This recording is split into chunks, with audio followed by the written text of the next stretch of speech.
My fiancé texted the night before, "The wedding is off. I need to spend the weekend with my ex for closure before I commit." I replied, "Take a lifetime." Then I canceled the venue, took the honeymoon flight solo, and blocked her. Her panic when she discovered her ex had already moved on. The rehearsal dinner went fine. Better than fine, actually. Everyone was laughing, drinks were flowing, my groomsmen gave embarrassing speeches about me, her bridesmaids did the same about her. Normal pre-wedding stuff. We left around 10 p.m. Separate cars, because tradition or superstition or whatever. She went back to her parents' place where she was staying the night. I went back to our apartment. Our apartment. Well, my apartment technically. Her name wasn't on the lease. She'd kept her own place across town but stayed at mine most nights. Had a drawer of clothes, her toothbrush, some decorative pillows she insisted made the place homier. But mail still went to her apartment. Her lease was still active. She was basically living with me without officially moving in. That detail matters later. Got home around 10:45 p.m. Poured myself a whiskey. Sat on the couch. Tomorrow I'd be getting married. Should have been nervous. Should have been excited. Mostly I was tired. Wedding planning takes it out of you. Especially when you're paying for half of a $53,000 event, and your fiancé keeps adding things to the budget. Yeah, we split it. She wanted a bigger wedding than I did. We compromised. She got the venue she wanted. I got to not go bankrupt. Split everything 50-50. Her parents contributed $10,000, mine contributed $8,000. We covered the rest ourselves. The remaining $35,000 split evenly meant $17,500 each. That's important context for what comes next. My phone buzzed at 11:43 p.m. Text from Natalie, my fiancée, soon-to-be wife in about 14 hours. "Can we talk?" Called her immediately. "Everything okay?" "Yeah, just, can you come over? To your parents' house? It's almost midnight." "I know, but I need to talk to you about something. Can it wait until tomorrow, or after tomorrow when we have the rest of our lives?" "It can't wait." Something in her voice, not quite panic, not quite sadness, something else. "What's wrong? Just come over, please." I threw on jeans and a hoodie, drove to her parents' place. 20-minute drive, pulled up at 12:15 a.m. She was sitting on the front porch, still in her dress from the rehearsal dinner. No shoes, just sitting there. I sat down next to her. "What's going on?" She didn't look at me. Stared straight ahead at the street. "I saw Ryan today." Ryan, her ex-boyfriend. Dated him for 3 years in college. Broke up 8 years ago. She'd mentioned him maybe 5 times in our 4 years together. Always said it ended mutually. They wanted different things. Standard breakup story. "Okay," I said. "Where'd you see him?" "He came to the salon. I was getting my nails done. He was there picking up his sister." Small world. We talked. About what? Everything. Life. What we've been doing. He asked if I was happy. I didn't like where this was going. "And you said?" I said, "I'm getting married tomorrow." Good answer. He said congratulations. Then he mentioned his family has a lake house. Said he was going up there this weekend with some people. Said I should come by if I wanted. Catch up properly. Gave me his number. "And you took it?" I took it, but I wasn't going to use it. Not until... Until what? Until he texted me an hour ago. Said it would be good to talk, to get closure before I start this new chapter. I said I'm getting married tomorrow. Good answer. He asked if I was sure. My stomach tightened. "What'd you say to that?" I said, "Of course I'm sure, but..." "But what?" She finally looked at me.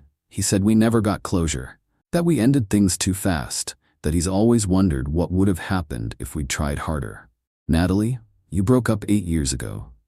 "I know. You're getting married tomorrow. I know. So what's the problem?" She took a breath. "I think I need to see him before the wedding to get closure." I stood up. "You're joking." "I'm not. You want to see your ex-boyfriend the night before our wedding for closure? Not just see him. He invited me to his family's lake house this weekend. He said we could talk things through, figure out what we never resolved." I stared at her. "This weekend, as in, the weekend when we're supposed to get married. He didn't know that when he invited me." "But you told him, and you're still considering it." I need to know. I need to know if what we had was real or if I've been idealizing it all these years." "Natalie, we're getting married in 14 hours. I know, but I can't marry you if I'm not sure." Not sure about me or not sure about him? She didn't answer, just sat there, staring at nothing. I need to think, she finally said. Think? You need to think about whether you want to marry me or run off with your ex? The night before our wedding? I just need some time to clear my head. You've had 4 years to clear your head. Please don't make this harder. I stood up. I'm not making anything hard. You are. I'm going home. When you figure out what you want, let me know. I walked to my car. She didn't follow, didn't say anything, just sat there on the porch. Drove home. Got there at 1 a.m. Sat on the couch, stared at my phone, waited.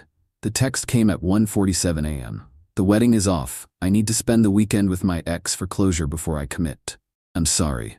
I read it 3 times, made sure I understood correctly. Yep, she was calling off our wedding so she could spend the weekend with her ex-boyfriend. I typed back, take a lifetime. Hit send, blocked her number, blocked her on every social media platform, blocked her email. Then I got to work. First call, venue. Got their emergency line, explained the situation. Wedding's off, need to cancel. They said they'd been holding the date, non-refundable deposit, but they wouldn't charge the remaining balance. We'd already paid $12,000 of the $18,000 total.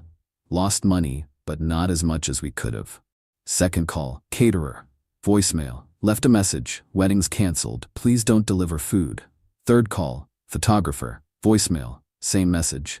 Fourth call, DJ. Answered somehow. Groggy voice, I explained. He said he'd already been paid in full, so no refunds, but he appreciated the heads up. Fifth call, florist. Voicemail, kept calling. Cake, officiant, transportation, everything I could think of. Left messages, sent emails. Made it clear, no wedding happening. Then I called the airline. We had flights to Maui booked, 2 tickets. Leaving Monday morning. Non-refundable but changeable for a fee. Called their 24-hour customer service line. Got someone on the phone within 5 minutes, despite it being 3 a.m. I need to change the second ticket to a different flight, I told the agent. Where would you like to reroute it? Nowhere. Just cancel it. There's a cancellation fee of $200. That's fine. Changed Natalie's ticket to nothing. My ticket stayed the same. I'd be going to Maui. Alone. It was 4 a.m. by the time I finished. Hadn't slept. Didn't care. Had one more thing to do. I packed Natalie's stuff, everything she kept at my apartment. Clothes, makeup, that lamp she insisted we needed, her stupid decorative pillows, all of it. Packed it in boxes, stacked them by the door. Texted her mom, wedding's off. Natalie's things are at the apartment. Please pick them up. Her mom tried calling. I didn't answer. She texted back, what happened? Ask your daughter. Sat on the couch. Drank another whiskey. Waited for sunrise. My phone started exploding around 7 a.m. Calls from my parents, my groomsmen, her bridesmaids, everyone who didn't know yet. I answered my parents' call.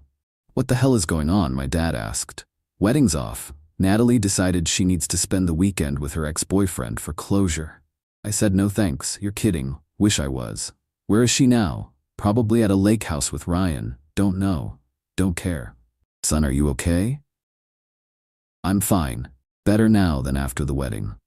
What can we do? Nothing. Just spread the word. No wedding today. Tell anyone who asks. Spent the day in the apartment. People kept trying to contact me. I answered the important ones, ignored the rest. Natalie's mom came by around noon to pick up the boxes. She looked devastated. I'm so sorry, she said. I don't know what she was thinking. Neither do I. She'll regret this. Probably. Not my problem anymore. She took the boxes. Left crying. Around 2 p.m. would have been ceremony time. I got a call from an unknown number. Let it go to voicemail. Listen to it later. Natalie, crying. Please pick up. I made a mistake. Ryan's not who I thought he was. I want to come home. Call me back. Deleted it. Didn't call back. Another voicemail an hour later. Please, I'm sorry. I was confused. I love you. We can still fix this. Deleted it. Another one at 5 p.m. I'm at your apartment. You changed the locks? Why would you change the locks? Let me in, please. We need to talk. I had indeed changed the locks. Called a 24-hour locksmith that morning around 9 a.m., right after her mom picked up the boxes. Guy came by 11 a.m., changed every lock, front door, back door. Gave me new keys. $300 but worth every penny. Natalie's keys didn't work anymore. Our apartment became my apartment legally and literally. I didn't respond to any of her calls or messages. What was there to say? She'd made her choice. Now she had to live with it. Sunday morning I packed for Maui, one suitcase, casual clothes, sunscreen, book to read, headphones, everything I needed for a week of solo vacation. Monday morning, went to the airport, checked in, got through security, sat at the gate, boarded, found my seat. Window seat, empty seat next to me where Natalie would have been, perfect. Landed in Maui 7 hours later, checked into the resort, the honeymoon suite we'd booked, king bed, ocean view, balcony, jacuzzi tub, all for me. First thing I did was change into swim trunks and go to the beach. Sat in the water, watched the sunset. Didn't think about Natalie, didn't think about the canceled wedding. Just existed. Spent the week doing whatever I wanted. Woke up late, had breakfast on the balcony, watched the waves, went to the beach, read my book, some thriller I'd been meaning to get to for months, swam, snorkeled one day and saw sea turtles, took a helicopter tour of the island on Wednesday, drove the road to Hana on Thursday, stopped at every waterfall, ate fresh pineapple from a roadside stand, ate dinner at different restaurants every night, tried poke for the first time, had fresh fish, drank Mai Tais and watched sunsets, talked to exactly 0 people unless absolutely necessary. The bartender asked if I was alone. I said yes. He asked if I was okay. I said I was great. He nodded and poured me another drink. It was perfect, peaceful, exactly what I needed. Better than a wedding, better than a marriage to someone who wasn't sure about me. Best week of my life, no exaggeration. Didn't check social media, didn't check email, just existed in peace. Flew back Saturday, landed around 6 p.m., turned my phone off airplane mode, 163 text messages, 47 missed calls, 89 emails, scrolled through enough to get the story. Pieced it together from multiple sources, her friends, my friends, people who'd talked to her. Natalie had driven to the lake house Friday night, got there around midnight based on what I heard. Ryan was there with his fiancée Ashley, his sister Emma, and Emma's husband. Full house, family weekend. When Natalie walked in and saw Ashley, she froze, asked Ryan if she could talk to him privately.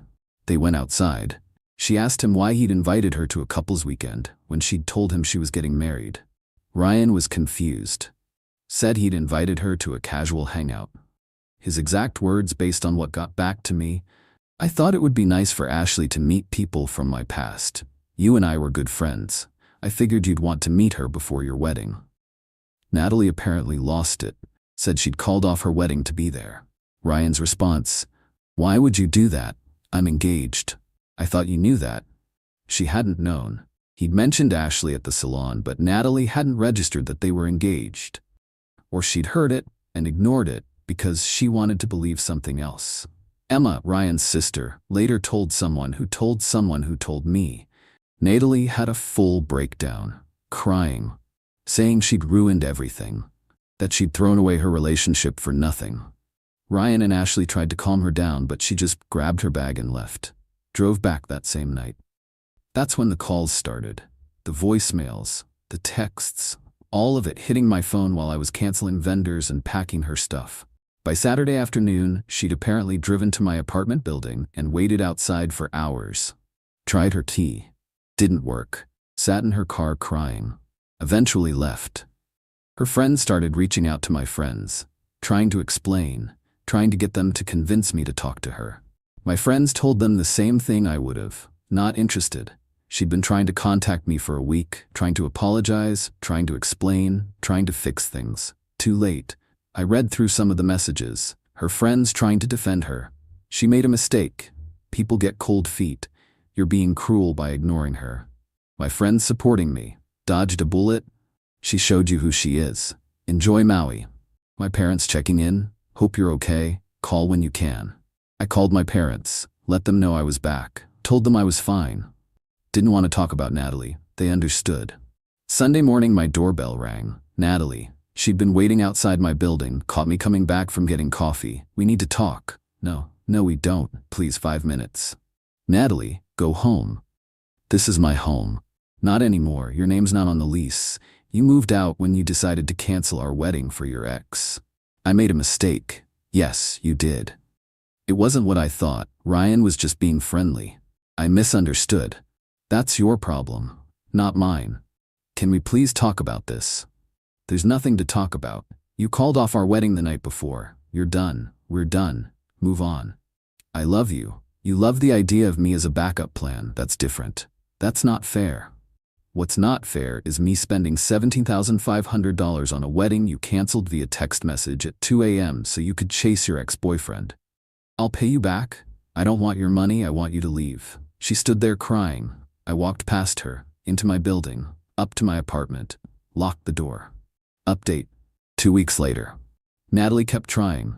Different numbers, social media accounts I hadn't blocked, messages through mutual friends, all the same. I'm sorry, I made a mistake, give me another chance. I didn't respond to any of it. Got the final bills from the wedding. The venue kept our $12,000 deposit, but didn't charge the remaining $6,000. Caterer charged us half of what we owed, $1,000 of my $2,000 share. Photographer was cool about it, only charged the $500 deposit. DJ kept his full $1,200 payment since we'd already paid him. Florist kept her $300 deposit. Did the math, lost $12,000 venue, plus $1,200 DJ, plus $1,000 caterer, plus $500 photographer, plus $300 florist equals $15,000 of my $17,500. Could have been worse. Natalie's mom called. I know you're angry, but she really does love you. She just got confused.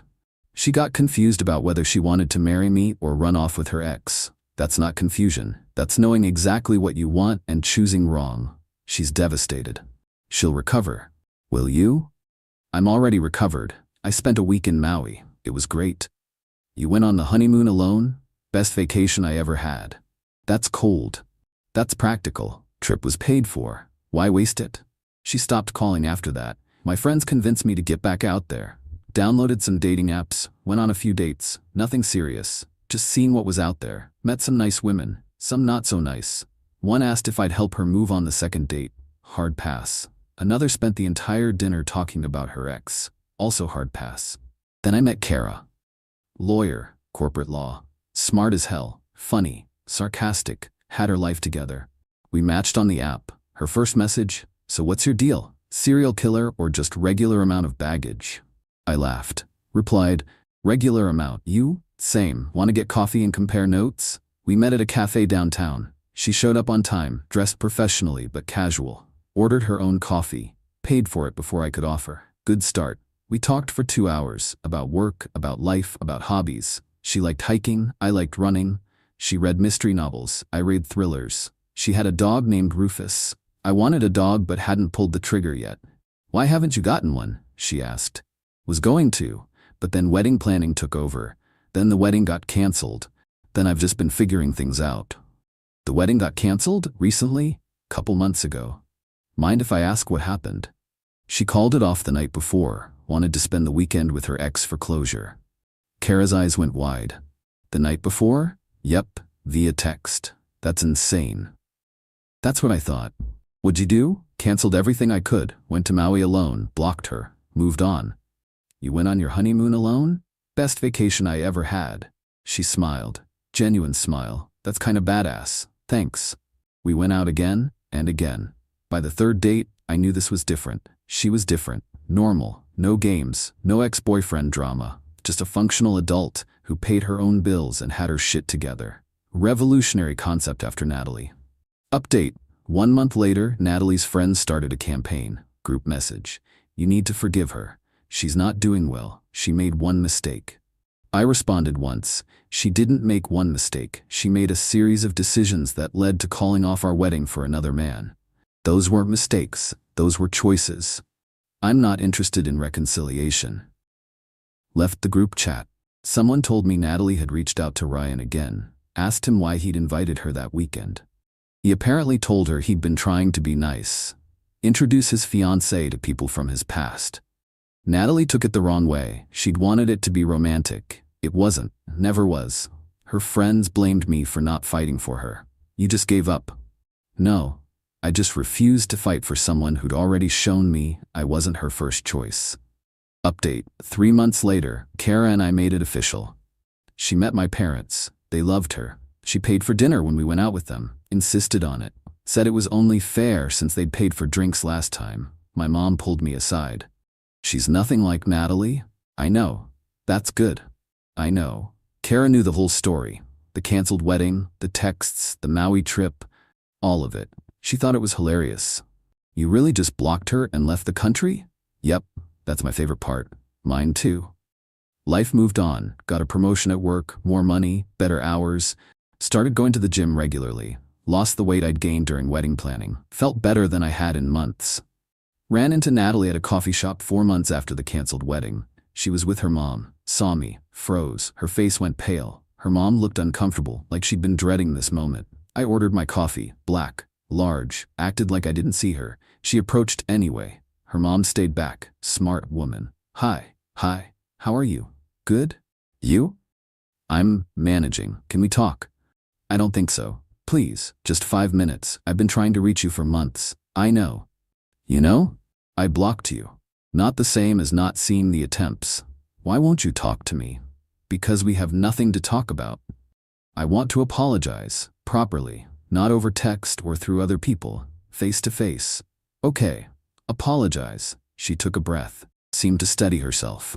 I'm sorry, I made a terrible decision. I let fear and confusion cloud my judgment. I should have never called off the wedding. I should have never gone to that lake house. I should have chosen you. I did choose you. I just got scared at the last minute and made the worst possible choice. You're right, you should have, but you didn't. I know, and I regret it every day. Every single day I wake up and regret it. That's unfortunate for you. Is there any chance? No. You won't even consider it? Consider what? Getting back together? No. Trying again? No. Being friends? No. There's nothing here anymore, Natalie. Natalie, you called off our wedding less than 24 hours before the ceremony because you wanted to spend the weekend with your ex-boyfriend. Even if that weekend turned out differently than you expected, the fact that you chose him over me tells me everything I need to know. You weren't sure about me, and I deserve someone who is sure. I was scared of commitment. Everyone's scared before their wedding. They don't all run to their exes for validation. I wasn't running for validation. Then what were you running for? She didn't have an answer, just stood there. Her mom watching from across the cafe, looking sad, looking like she'd tried to tell Natalie this would happen. I thought we had something special, Natalie finally said. We did, until you threw it away. For a misunderstanding. No, for a choice. You chose to believe your ex wanted you back instead of believing in what we had. That's not a misunderstanding, that's priorities. That's not fair. What's not fair is me spending $7,500 on a wedding you canceled via text message so you could chase a fantasy. What's not fair is you trying to come back 4 months later after you realized that fantasy wasn't real. I made a mistake. Yes, you did, and I'm okay with that, because it showed me who you really are before I legally tied myself to you. Her mom tried to interject. She's been in therapy, working on herself. Good for her. I hope it helps. You're not even willing to try? Natalie asked. Try what? Getting back together? No. Moving forward? No. Forgiving you? Maybe someday. But forgetting? Never. So that's it. That was it 4 months ago when you sent that text. I took my coffee and left, never looked back. Final update, 6 months later. Kara moved in. My apartment officially became our apartment. She brought her stuff. We got rid of the decorative pillows Natalie had left behind that I'd never bothered to throw out. Bought new ones together. Picked out new curtains. Rearranged furniture. Made it ours. Made it feel like a fresh start. No ghosts, no memories of almost weddings. Just us building something new. Rufus, her dog, adapted to the space immediately. Big golden retriever. Friendly, loyal, better roommate than Natalie ever was. I'd joke about that sometimes. Kara would laugh and agree. Got a message from an unknown number one night. I heard you're living with someone. I hope you're happy. I really do. I'm sorry for everything. I wish things had ended differently. I wish I'd made better choices. I wish I'd chosen you. Didn't respond. But I was happy. Genuinely happy. Happier than I'd been with Natalie. Because Kara chose me every day. Without hesitation. Without needing closure from anyone else. Without doubting or looking back at exes. The wedding that never happened cost me $15,000. The honeymoon package I took alone cost $4,000. That was the total we'd paid for both of us. Flights and resort included. I canceled her ticket for a $200 fee, which I counted as part of the Maui costs. The changed locks cost $300. But the lesson I learned was priceless. When someone shows you they're not sure about you, believe them the first time. Natalie wanted closure with her ex before committing to me. I gave her a different kind of closure, the permanent kind, and I took my honeymoon solo,